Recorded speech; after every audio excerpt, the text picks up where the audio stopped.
João capítulo 10, eu vou ler do verso 11 ao verso 18.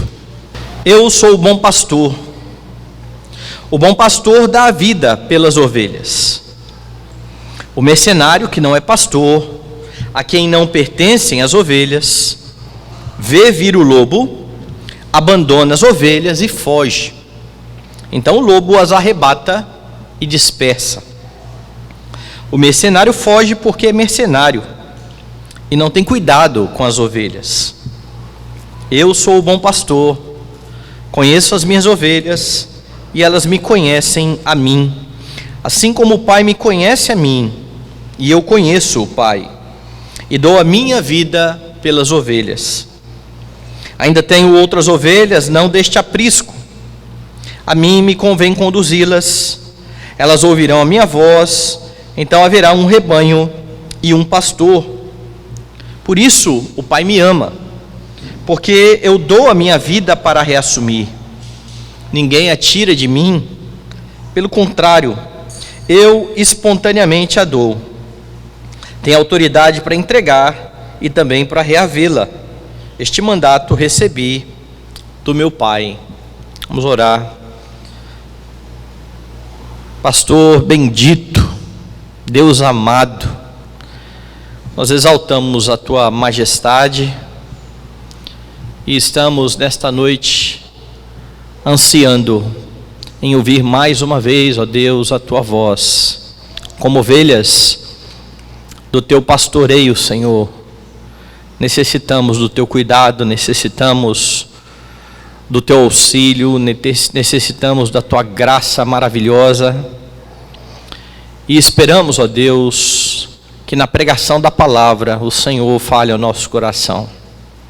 Cremos, ó Deus, que o Senhor se agrada em tratar com cada um de nós, filhos do Senhor.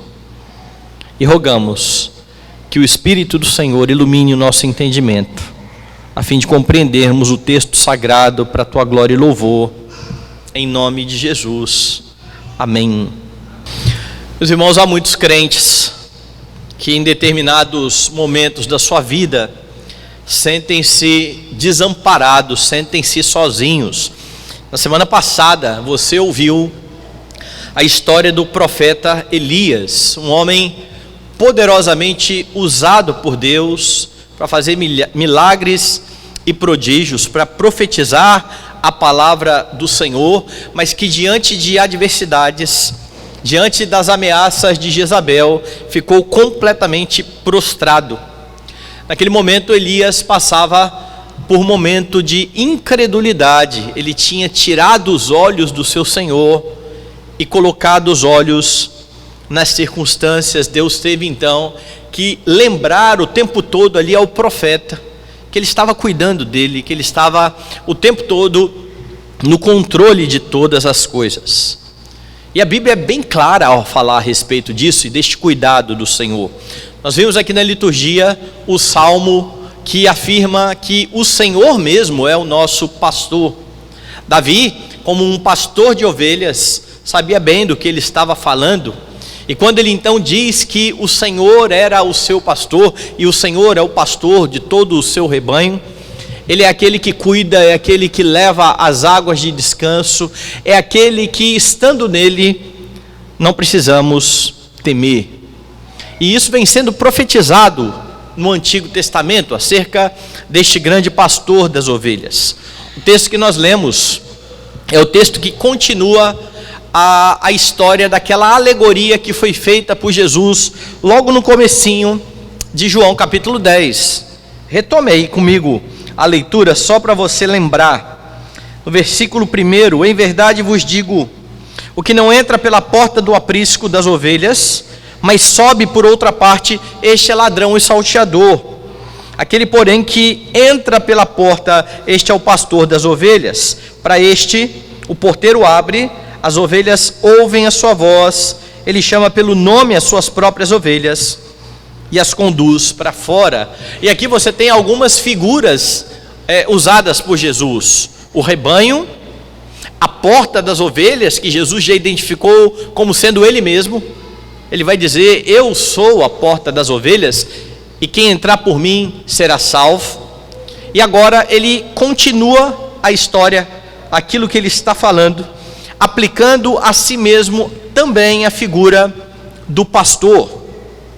Ele está se dirigindo, lembre-se, aos fariseus e aos judeus, que tinham ouvido tudo aquilo que tinha acontecido lá no templo. Lembre-se que Jesus havia curado um cego de nascença, e os fariseus haviam expulsado este homem da sinagoga. Jesus está mostrando e fazendo um comparativo, então, dizendo que aqueles homens se comportavam como ladrões e salteadores, enquanto ele, Jesus, era o bom pastor, aquele que protegia as suas ovelhas. E agora ele expande um pouco mais esta alegoria do pastor, e nesse texto você pode ter plena certeza de que você também tem um bom pastor. Olhando para o texto, você percebe que este pastor é o pastor que morre pelas suas ovelhas, é o pastor que morreu por você, se você já está em Jesus Cristo, é claro. Veja como que o texto começa no verso de número 11. Eu sou o bom pastor. O bom pastor dá a vida pelas ovelhas. E Jesus começa então aqui, meus irmãos, falando sobre o seu caráter como pastor. Essa palavra que está aqui para bom pastor, ela é bem conhecida na nossa língua portuguesa. Se você quiser saber qual é a palavra que é usada aqui na língua grega, basta você pensar na palavra que nós usamos para caligrafia.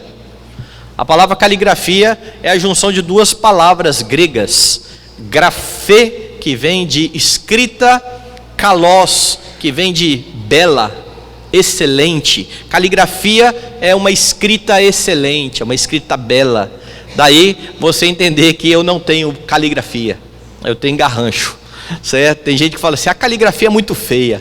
Se você levar ao pé da letra o que a palavra significa, não haveria caligrafia feia. Pois esta palavra ali para bonito, para excelente, é a palavra que Jesus está utilizando aqui para falar acerca do seu caráter como pastor. Eu sou o pastor, mas eu não sou um pastor qualquer. Eu sou aquele pastor que é excelente, que faz o seu trabalho com maestria. Jesus não é qualquer pastor, ele é o pastor das ovelhas. Ele é o grande pastor do rebanho, e a grande prova disso está na afirmação que ele faz na sequência, no verso 11 ainda. Depois de dizer eu sou o bom pastor, ele completa e diz: o bom pastor dá a vida pelas ovelhas. Compare essa afirmação de Jesus com aquilo que o profeta fala no Antigo Testamento. Abra sua Bíblia em Ezequiel, capítulo de número 34. Aqui no capítulo 34, você tem uma profecia contra os maus pastores de Israel, contra os pastores infiéis. E lembre-se que no Antigo Testamento, muitos dos líderes que eram colocados sobre o povo de Deus, eles eram designados de pastores. Os reis de Israel eram os pastores do rebanho. Lembre-se disso. Então aqui em Ezequiel 34 você tem assim: veio a mim a palavra do Senhor dizendo: filho do homem, profetiza contra os pastores de Israel, profetiza e dize-lhes: assim diz o Senhor Deus, ai dos pastores de Israel, que se apacentam a si mesmos, não apacentarão os pastores as ovelhas? Veja a pergunta que é feita pelo Senhor. Estes pastores estão cuidando de si mesmos, em vez de cuidar das ovelhas. Por acaso o pastor não deveria cuidar das ovelhas? E então continua: comeis a gordura, vestivos da lã, degolais o cevado, mas não apacentais as ovelhas. A fraca não fortalecestes, a doente não curastes, a quebrada não ligastes, a desgarrada não tornastes a trazer, a perdida não buscastes, mas dominai sobre elas com rigor e dureza. Assim se espalharam por não haver pastor, e se tornaram pasto para todas as feras do campo. A palavra aqui era muito dura contra os líderes. Por causa do mau pastoreio de Israel, as ovelhas foram dispersas e estavam sendo então devoradas. Se você pensar ainda em pastores de ovelhas de verdade, de animais, você vai entender um pouco mais da figura que Jesus está usando aqui. Porque você sabe que um pastor protege as ovelhas. Ele está disposto, inclusive, muitas vezes, a enfrentar animais ferozes por causa das ovelhas. Davi conta uma história dessa. Por ocasião lá da luta dele contra o gigante, quando o rei diz que ele não teria condição de derrotar um gigante daquele tamanho, Davi lembra uma história dizendo: eu estava lá no campo, e então veio um leão ou um urso para cima das ovelhas, e eu rasguei o leão e o urso. O pastor está disposto a proteger as ovelhas, mas um pastor não morre pelas suas ovelhas. Até porque, se o pastor morrer por uma ovelha, o restante do rebanho fica desamparado, fica sem pastor, fica à mercê, então, de todos os outros animais. A morte do pastor significa um risco para o rebanho. Mas Jesus está falando algo, então, extraordinário. Porque no caso de Jesus, como o bom pastor, a morte do pastor significa vida para as ovelhas. Esse pastor, esse supremo pastor, ele entrega a sua vida a fim de que as suas ovelhas não precisem morrer. Morrendo o pastor, as ovelhas têm verdadeira vida. Ele está falando então da sua entrega sacrificial por meio da sua morte, que traz esta verdadeira vida. E isso fica bem claro quando você olha o contraste estabelecido aí nos versículos 12 e 13. Volta lá. No verso 11, o bom pastor dá a vida pelas ovelhas. Veja o 12 e o 13. O mercenário, que não é pastor, a quem não pertencem as ovelhas, vê vir o lobo, abandona as ovelhas e foge. Então o lobo as arrebata e dispersa. O mercenário foge, porque é mercenário e não tem cuidado das ovelhas. Nós sabemos que mercenário é alguém que serve somente por conta do dinheiro. Ele está interessado somente no pagamento. Ele não está interessado então aqui no benefício do rebanho. Ele não está preocupado se as ovelhas irão ou não estar protegidas. Ele quer receber o seu salário no final das contas. Mas diante do perigo, ele não protege a ovelha. Ele corre, ele foge do perigo. As ovelhas não são dele. Ele está sendo pago para cuidar daquelas ovelhas. E aqui então você precisa lembrar do contexto. Daqueles homens que expulsam o cego ou o ex-cego da sinagoga. Um ex-cego que foi curado pelo Senhor Jesus e que confessa o nome de Jesus, e que estes homens colocam para fora. Eles são os mercenários, segundo o Senhor Jesus já deixou claro aqui. E então Jesus está comparando a sua atitude com a atitude destes homens. Estes homens deixam as ovelhas à mercê do lobo. O bom pastor se entrega pelas suas ovelhas para que elas tenham vida. É impossível, irmãos, então, não lembrar aqui do livro de Zacarias. Veja lá o profeta Zacarias, capítulo de número 11. E aqui, a partir do verso 15, você tem mais uma parábola. O Senhor me disse: toma ainda os petrechos de um pastor insensato, porque eis que suscitarei um pastor na terra, o qual não cuidará das que estão perecendo, não buscará a desgarrada, não curará a que foi ferida, nem apacentará a sã, mas comerá a carne das gordas, e lhes arrancará até as unhas. No tempo de Jesus, era isso que os fariseus faziam. Eles se utilizavam daqueles que vinham à sinagoga. E então no verso de número 17, vem uma ameaça: ai do pastor inútil, que abandona o rebanho, a espada lhe cairá sobre o braço e sobre o olho direito, o braço completamente se lhe secará, e o olho direito de todo se escurecerá. Então, diante de todas essas profecias contra os maus pastores, você percebe que Jesus está fazendo um contraste, dizendo: finalmente chegou aquele que é o bom pastor. Vocês podem olhar para as profecias e entender que é chegada a hora do bom pastor entregar a vida pelas suas ovelhas. E é por isso que você pode crer, se você está em Cristo, se você já o abraçou pela fé, se você já confessou os seus pecados e se rendeu a Ele, que nele você tem um maravilhoso pastor, um excelente pastor. Jesus é aquele, meus irmãos, que está empenhado em cuidar da sua vida, em proteger a sua vida.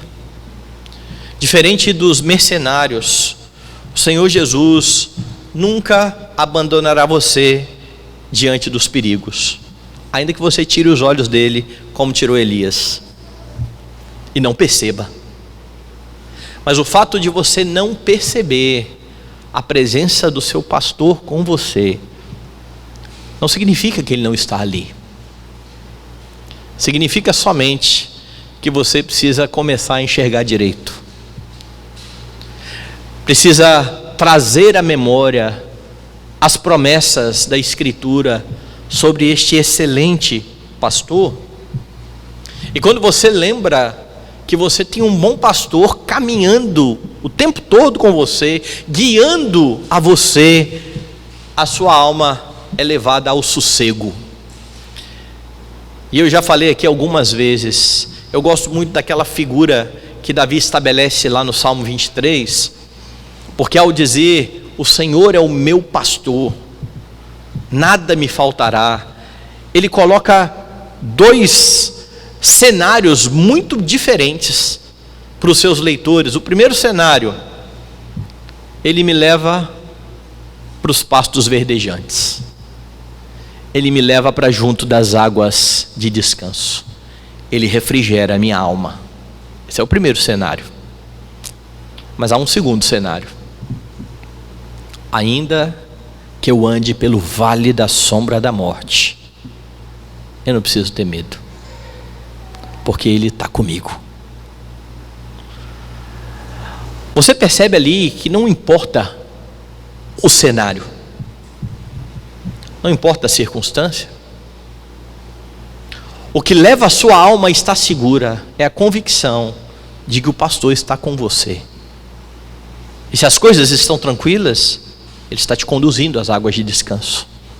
Se as coisas parecem estar fora do controle, ainda no vale da sombra da morte, você não precisa ter medo, porque esse pastor é aquele que deu a vida pelas ovelhas, aquele que promete cuidar de você, deu provas do seu amor, entregando a sua própria vida por causa do seu pecado e da sua culpa, porque Ele não pecou, Ele não merecia morrer. Então há muitos crentes que vivem desesperados, e isso acontece ou porque eles se esquecem que tem um bom pastor, ou porque eles não conhecem o caráter do seu pastor.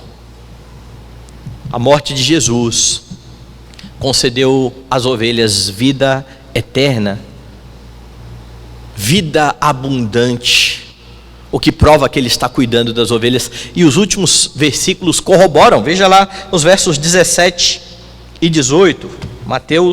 João capítulo 10, 17 e 18. Por isso o Pai me ama, porque eu dou a minha vida para reassumir, ninguém a tira de mim. Pelo contrário, eu espontaneamente a dou, tenho autoridade para entregar e também para reavê-la. Este mandato recebi do meu Pai. Eis a grande prova do cuidado do pastor.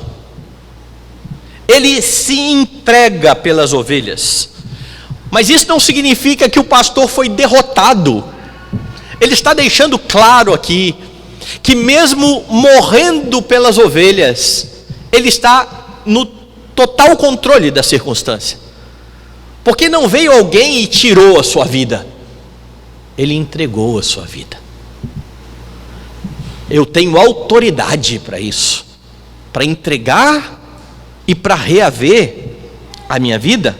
Logo, a morte de Cristo não é a sua derrota, a morte de Cristo não é acidental, a morte de Cristo não fugiu do controle soberano do Senhor, mesmo por um breve momento. O tempo todo, o pastor está no controle. Sua entrega não foi também por coerção, ele não foi ameaçado para isso. A sua entrega foi por amor às suas ovelhas, ao seu rebanho. A morte não pode então agora causar mal às ovelhas, porque o pastor já morreu a morte das ovelhas, garantindo para elas vida abundante. É por isso que mesmo diante das piores situações, você pode estar sossegado por ter esta convicção maravilhosa. E Jesus diz que esta é a grande razão do Pai amar a Ele, é Ele ter cumprido o mandato do Pai, se entregando para que o povo tenha vida e reassumindo a sua vida. Então traga à sua mente o tempo todo o grande amor do Supremo Pastor pelas suas ovelhas. E se você faz parte desse rebanho, o grande amor de Cristo por você, a fim de se entregar por você. Você é amado pelo Senhor de toda a glória, que para a glória do Pai se sacrificou, se entregou sacrificialmente, ressuscitando ao terceiro dia. Então, quando você estiver desanimado, quando você estiver numa situação onde não há mais vontade de caminhar, lembre-se dessa maravilhosa verdade: o seu bom pastor Jesus Cristo morreu por você, para que você nunca precise morrer eternamente. Lembre-se ainda de que não havia nada de bom em você para que ele pudesse fazer isso. E isso torna a graça de Jesus ainda mais maravilhosa. Veja como que Paulo descreve isso lá em Romanos. Romanos capítulo 5. Paulo diz assim, versículo 6: porque Cristo, quando nós ainda éramos fracos, morreu a seu tempo pelos ímpios. Dificilmente alguém morreria por um justo, pois poderá ser que pelo bom alguém se anime a morrer. Paulo está dizendo assim: olha, ninguém animaria a morrer por alguém que não vale nada. Imagine aí um assassino, você que nunca assassinou ninguém, se alguém pedasse, aquele assassino vai morrer, você está afim de morrer no lugar dele? Isso é de jeito nenhum. E Paulo vai além, ele falou assim: talvez por alguém bom, talvez alguém se anime a morrer. E então ele fala da maravilhosa graça, dizendo: mas Deus prova seu próprio amor para conosco, pelo fato de ter Cristo morrido por nós, sendo nós ainda pecadores. Ou seja, o pastor não viu nada de bom em você. Não é porque fosse uma ovelha premiada, Não era uma ovelha que ganhava concurso. Não era a melhor ovelha reprodutora do rebanho que trazia lucro. Não havia nada de bom. E ainda assim, o pastor deu a vida pelas ovelhas que ele ama. Este é o seu pastor. Este é o seu supremo pastor. E isso mostra que você tem um bom pastor. Mais ainda, o texto mostra que este bom pastor, ele não somente morreu, mas ele se relaciona com você. Nesses versículos que nós lemos hoje, Jesus mais uma vez usa a expressão eu sou. Essa expressão aparece algumas vezes aqui no Evangelho de João. Lembre-se que João é o evangelista que está mostrando que Jesus é o próprio Deus que se fez carne.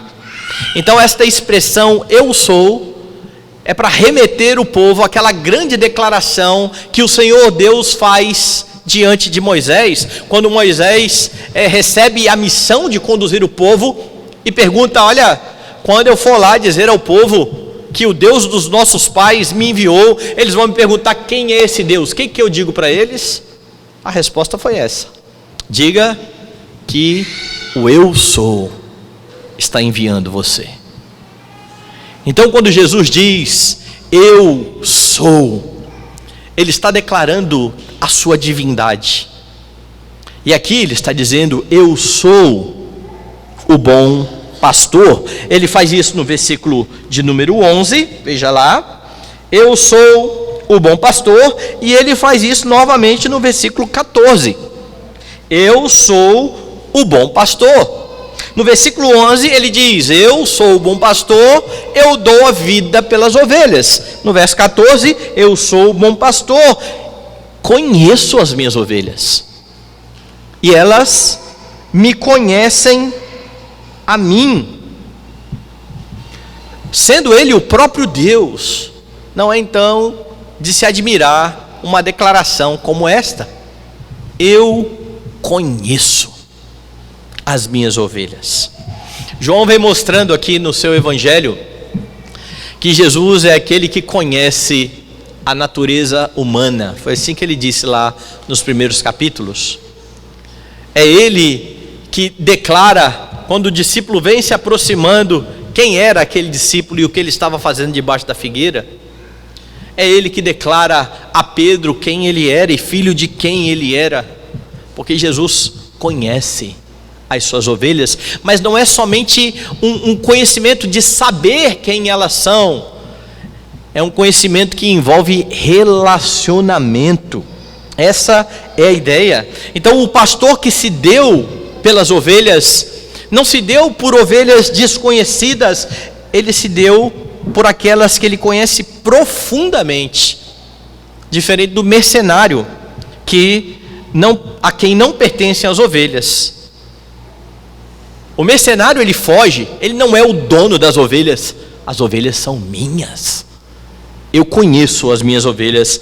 Agora abra aí a sua Bíblia na segunda carta de Paulo a Timóteo e veja que interessante.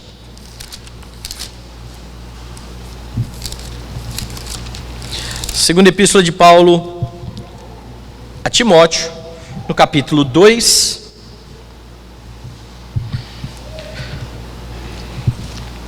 assim no verso 19.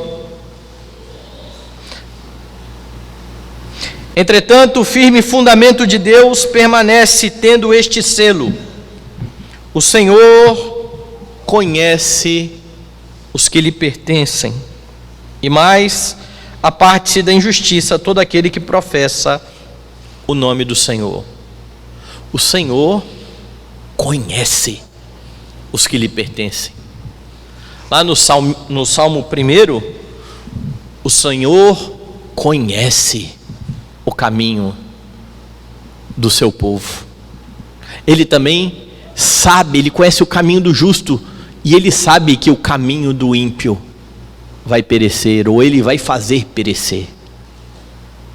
Jesus então está chamando para si tudo isso que a Escritura fala a respeito deste conhecimento, por serem a sua propriedade, por ser o seu rebanho, por serem as suas ovelhas, Jesus os conhece. E como eu disse, ele está falando aqui de relacionamento, de intimidade, o que você pode perceber olhando para o verso de número 15. Veja aí: assim como o Pai me conhece a mim, e eu conheço o Pai, e dou a minha vida pelas ovelhas. Ou seja, Jesus está dizendo aqui que o relacionamento dele com as suas ovelhas é análogo, se parece com o relacionamento com o Pai. Ele dá a vida por aqueles e somente por aqueles que pertencem a Ele. É claro que a comparação de Jesus não é no mesmo nível.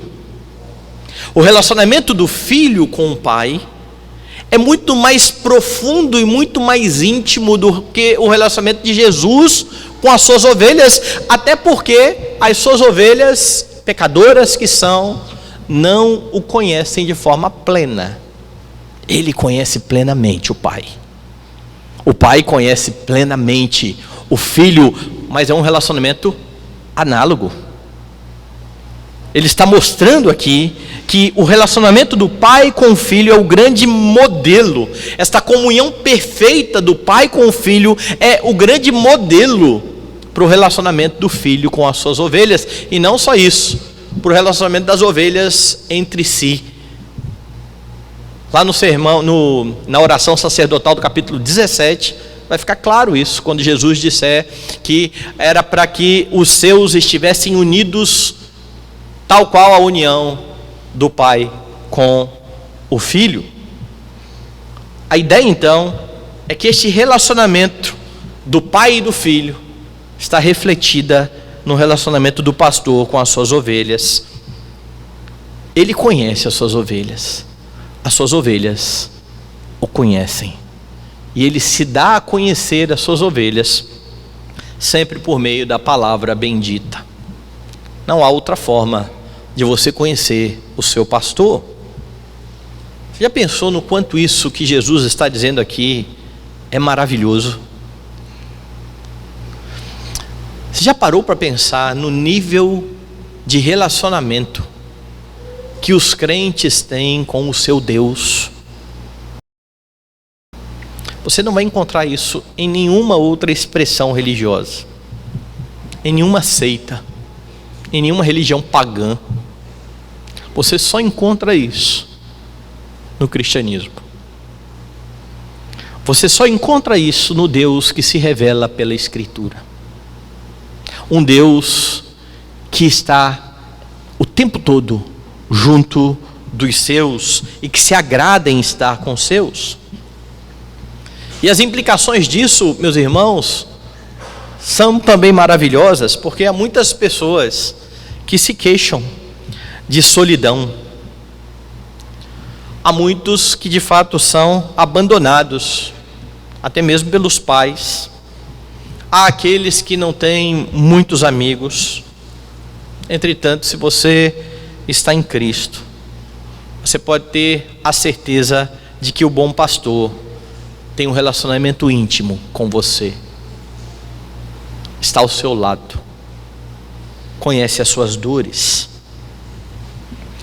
Por te amar, ele se entregou por você. Ele morreu a sua morte naquela cruz maldita. Por te amar, ele continua a se revelar por meio da palavra, razão de você precisar se esmerar em conhecer a Escritura, a fim de crescer no conhecimento do seu benfeitor. Ninguém vai crescer em intimidade com Jesus Cristo sem conhecer a palavra de Deus. Tem muito crente enganado, dizendo: não, meu relacionamento com Jesus é uma beleza. Não conhece a Escritura, não conhece a Bíblia. As pessoas querem sentir coisas. Olha, eu senti um clima diferente quando eu cheguei aqui na igreja, hein? Isso quer dizer nada. Nada. Não guie a sua vida pelo sentimento. Porque você pode sentir o que for. Se você não conhece a palavra, você não conhece o pastor. Ele não se dá a conhecer por calafrios, por arrepios. Ele se revela pela Escritura. Quem crê em mim, como diz a Escritura, do seu interior fluirão rios de água viva. E se você conhece o pastor, aí sim, você tem plena convicção, pode ter plena convicção de que você nunca vai estar sozinho, porque Ele prometeu estar todos os dias do seu lado, quando Ele disse: eis que estou convosco todos os dias, até a consumação dos séculos. E mais ainda, meus irmãos, Ele conhece profundamente a você. Ele sabe quais são os seus medos, Ele sabe quais são os seus anseios, Ele conhece cada plano feito pelo seu coração. É por isso que Jesus, no Sermão da Montanha, disse que antes de você pedir, Ele sabe o que você necessita. Ele conhece a sua necessidade, e é por meio da palavra que Ele irá instruir a sua vida.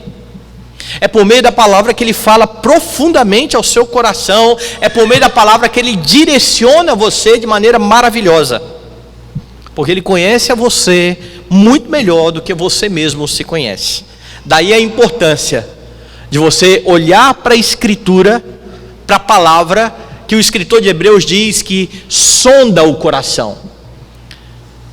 Por meio da Escritura, você toma conhecimento das intenções do seu coração, e se elas são pecaminosas, você abandona e deixa.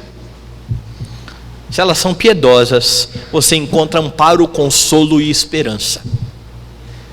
Mas Ele conhece a você, Ele conhece as suas limitações. Como diz o salmista, Ele conhece a nossa estrutura, Ele sabe que nós somos pó. É por isso que a palavra é bem direta quando diz que não existe provação que não seja humana, que Deus não nos dá nada que não possamos suportar, mas Ele dá livramento. Ou em outras palavras, como eu costumo dizer, Deus sabe até onde Ele consegue esticar sem pocar.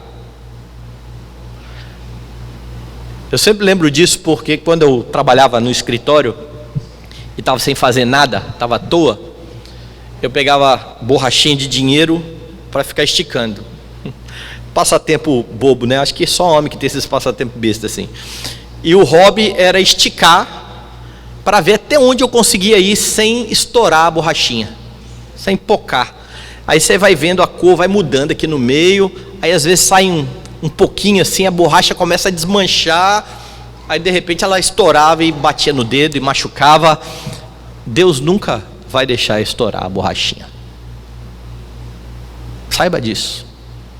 Ele conhece a sua limitação, e por causa disso, por saber da sua limitação, por saber que você não tem vida em você mesmo, por saber que você não pode fazer nada para agradá-lo, por saber que você não vai conseguir nunca cumprir a lei para ser salvo, Ele se fez carne, viveu perfeitamente, cumpriu a lei no seu lugar, morreu a sua morte, para que você tenha vida. Ele conhece a sua limitação, e Ele sabe então, que quando você peca, você precisa de auxílio, e é por isso que Ele promete perdão a todos aqueles que se achegam a Ele contritos. Se confessarmos os pecados, Ele é fiel e justo para perdoar pecados. É assim que João diz. E por meio da palavra, Ele tornará você perfeito. É isso que Paulo fala na segunda carta a Timóteo. A Escritura é inspirada por Deus e ela é útil para tornar um homem de Deus perfeito e perfeitamente habilitado para toda boa obra. O seu bom pastor se relaciona com você, mas há mais no texto. Esse bom pastor te insere no seu grande rebanho. Se você já tem esse relacionamento íntimo com Jesus Cristo, foi porque ele cumpriu o que ele está afirmando aqui no verso de número 16. Vai lá no capítulo 10 de João. Ainda tenho outras ovelhas, não deste aprisco. A mim me convém conduzi-las, elas ouvirão a minha voz, então haverá um rebanho e um pastor. Perceba a maravilha. Jesus está falando aqui, lá no ano 32, 33 da era cristã, lá no Oriente, para um público judeu. Ele veio para os que eram seus. Você que vive em Vitória no século 21 faz parte desse rebanho, porque Jesus é poderoso para cumprir o que ele diz. E o que ele está dizendo então aqui neste momento para estes homens: eu ainda tenho outras ovelhas, não deste rebanho. Lá no começo do evangelho, João afirmou: veio para os que eram seus, judeus. Os seus não o receberam, mas todos quantos o receberam, deu-lhes o poder de serem feitos filhos de Deus, a saber, os que creem no seu nome. Quando Jesus então menciona que tinha outras ovelhas, não daquele aprisco de Israel, Jesus estava se referindo aos gentios, ou seja, ele estava falando de mim e de você aqui em Vitória. Ele estava falando de cada um daqueles que irão crer até a consumação dos séculos, mesmo que não sejamos israelitas de sangue, ainda assim somos o Israel de Deus, o grande rebanho de Deus. E é isso que ele está dizendo aqui. Não há dois rebanhos, não há dois povos. Ele está dizendo: eu ainda tenho outras ovelhas, não deste aprisco, a mim me convém conduzi-las, e então haverá um rebanho e um pastor.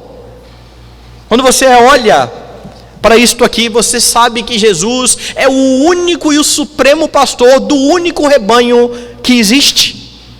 Então não pense como muitos aí, que isso só ocorreu porque Israel rejeitou o Messias e agora Jesus está colocando em ordem uma espécie de plano B. Ele está executando um plano B, porque Israel rejeitou, porque o Antigo Testamento já mostra isso. Vá lá em Isaías, capítulo de número 56.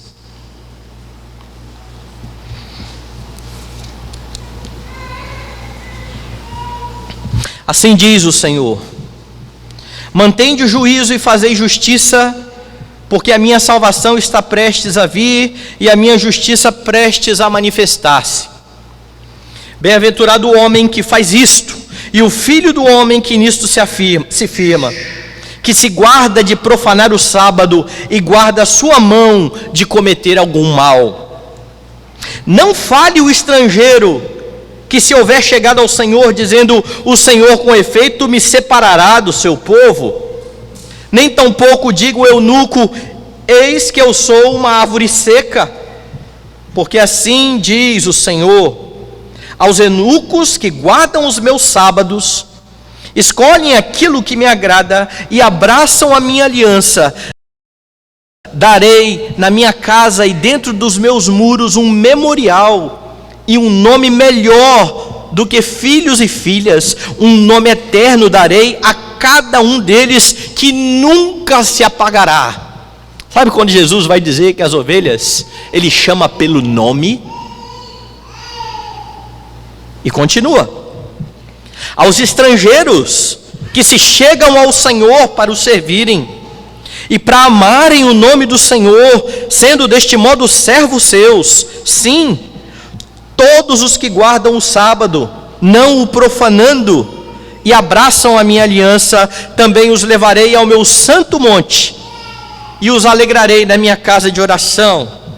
Os seus holocaustos e os seus sacrifícios serão aceitos no meu altar, porque a minha casa será chamada casa de oração para todos os povos. Assim diz o Senhor Deus, que congrega os dispersos de Israel. Ainda congregarei outros aos que se acham reunidos. Não é só Israel. É gente de toda tribo, língua, povo e nação.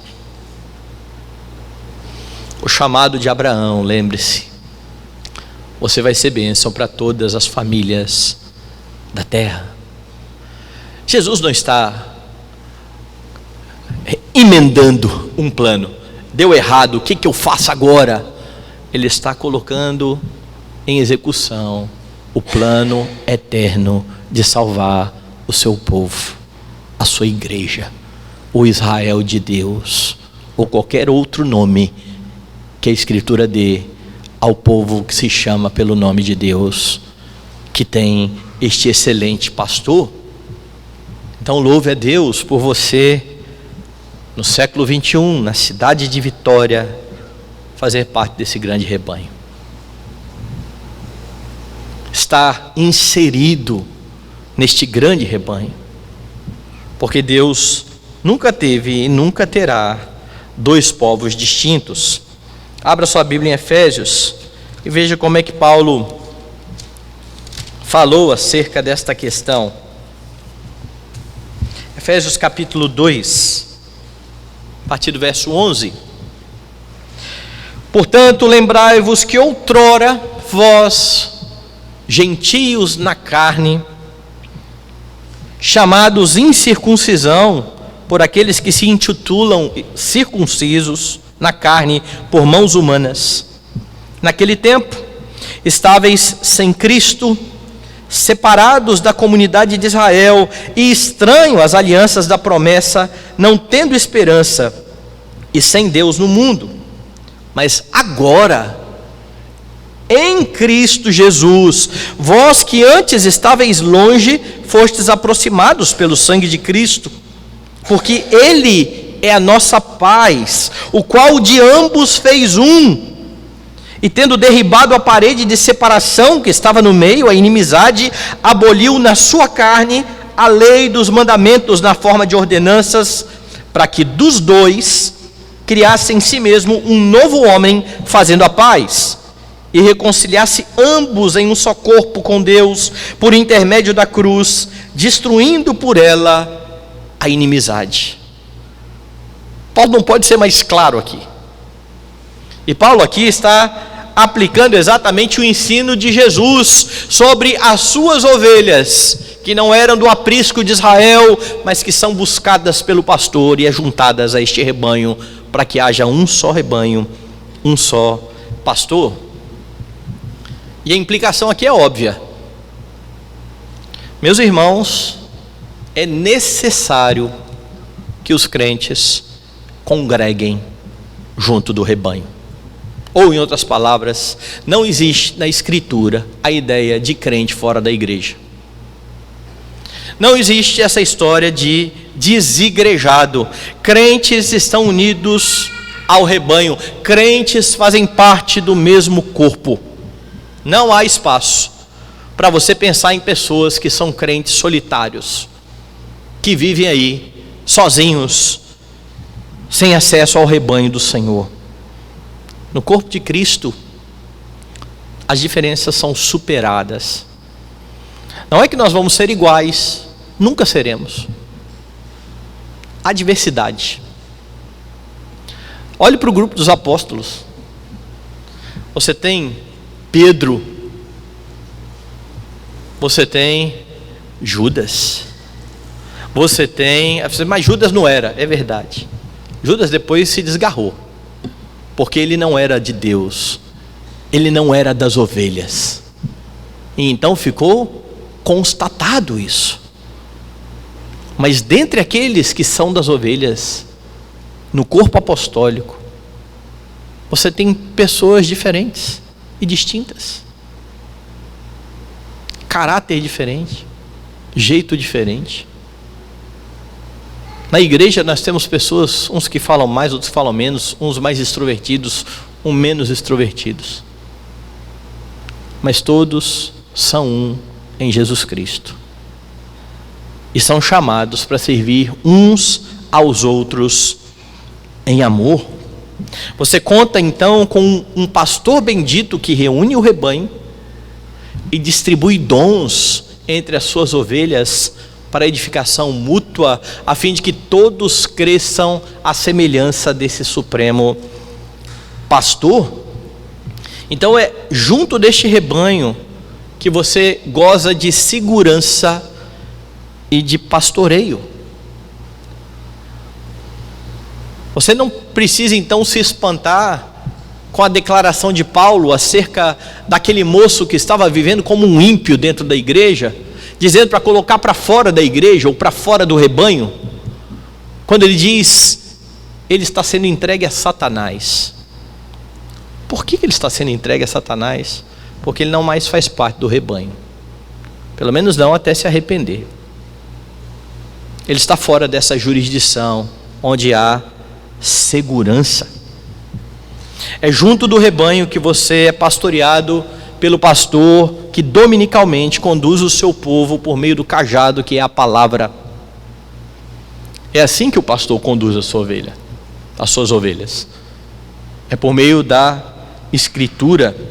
Então não desperdice essa bênção maravilhosa de fazer parte do rebanho de Deus. Se você um dia ouviu a voz do pastor na proclamação da palavra e foi ajuntado ao rebanho, goze deste benefício e proclame a outros, tendo certeza de que as ovelhas de Cristo ouvirão a voz e também serão ajuntadas a este rebanho. Como igreja, nós precisamos ser testemunhas. Então fale, proclame, anuncie o seu pastor, disponha-se a trazer pessoas. Quando você falar assim, olha, você podia ir comigo lá na igreja, queria convidar você para participar conosco lá de um culto. Mas para mim é difícil, não tem como ir. Vá lá de carro na casa dele, busque, traga, depois leve de volta. Faça aí um serviço de Uber, um Uber da graça de Deus. Disponha-se a estar com pessoas, estudando a palavra de Deus, discipulando pessoas. Talvez um vizinho que não venha à igreja com você, mas que fala assim, eu queria saber um pouco mais dessa Bíblia aí. Abra a Bíblia com ele, estude. Porque quando a escritura é proclamada, o pastor fala às suas ovelhas e ele conduzirá cada uma delas ao rebanho. O texto mostra então que você tem um bom pastor. O nome dele é Jesus Cristo, o maravilhoso pastor. Ele morreu por você, ele morreu a sua morte para que você pudesse ter vida.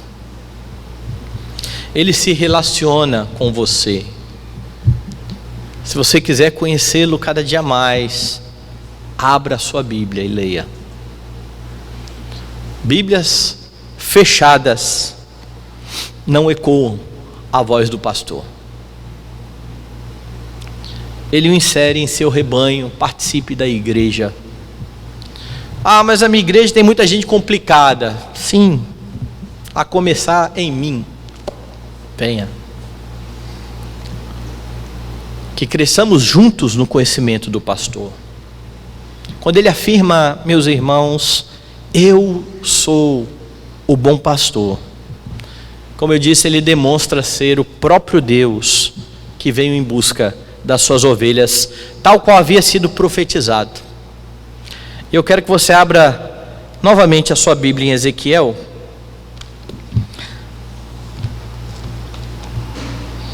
Capítulo 34, eu li os primeiros versículos. Os primeiros versículos são uma profecia contra os maus pastores de Israel. Mas a partir do verso 11 você tem assim, diante desse quadro de maus pastores, que judiam que espoliam as suas ovelhas, a esperança brilha e você lê assim: porque assim diz o Senhor Deus: eis que eu mesmo procurarei as minhas ovelhas e as buscarei, como pastor busca o seu rebanho no dia em que encontra ovelhas dispersas, assim buscarei as minhas ovelhas, livrá-las-ei de todos os lugares para onde foram espalhadas no dia de nuvens e de escuridão, tirá-las-ei dos povos e as congregarei dos diversos países e as introduzirei na sua terra, apacentá-las-ei nos montes de Israel, junto às correntes e em todos os lugares habitados da terra, apacentá-las-ei de bons pastos, e nos altos montes de Israel será a sua pastagem. Deitar-se-ão ali em boa pastagem, e terão pastos bons nos montes de Israel. Eu mesmo apacentarei as minhas ovelhas, e as farei repousar, diz o Senhor Deus. Quando Jesus diz: eu sou o bom pastor, ali está o Deus que se fez homem, a fim de salvar o seu rebanho, dando a sua vida por ele. Diante de tudo isso, meus irmãos, as palavras do autor aos Hebreus, no capítulo 13, versos 20 e 21, são excelentes e devem estar sempre em sua mente. Ora, o Deus da paz, que tornou a trazer dentre os mortos a Jesus, nosso Senhor, o grande pastor das ovelhas, pelo sangue da eterna aliança vos aperfeiçoe em todo bem, para cumprirdes a sua vontade, operando em vós o que é agradável diante dele, por Jesus Cristo, a quem seja a glória para todos sempre. Amém. Que você usufrua do bom pastor e viva cada um dos seus dias para a glória dele, junto do rebanho que ele tem aperfeiçoado e que será entregue perante ele perfeito no dia final. Amém.